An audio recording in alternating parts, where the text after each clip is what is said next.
Luka Modric va Andres Iniestani solishtirishda Luka Modric 38 yoshgacha Yevropada yuqori darajada futbol ko'rsatgan. Andres Iniesta esa allaqachon Xitoyga ketib o'zini darajasini ko'rsatgan degan ahmoqona gaplarni balki bas qilarsiz. Hozir men sizlarga Andres Iniestani haqiqiy darajasini ko'rsatib beradigan argumentlarni keltiraman. Siz esa shunaqangi ajoyib videolarni o'tkazib yubormaslik uchun kanalimga obuna bo'lasiz. Tayyor bo'lsangiz, unda boshladik.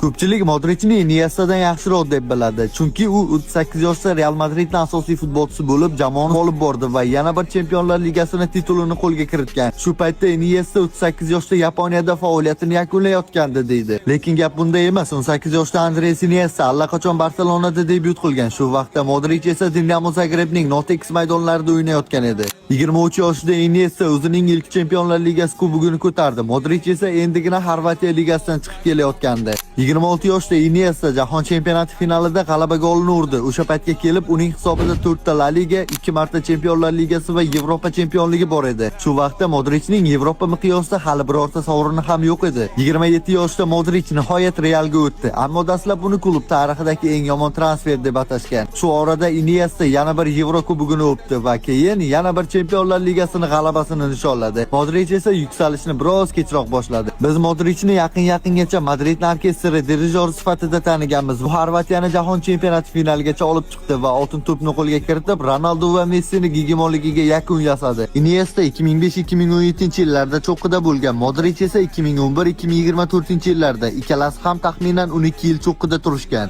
Xo'sh, tanlov o'zingizda. Siz qaysi birini tanlaysiz? Luka Modric yoki Andres Iniesta? Fikrlaringizni kommentariyada qoldiring.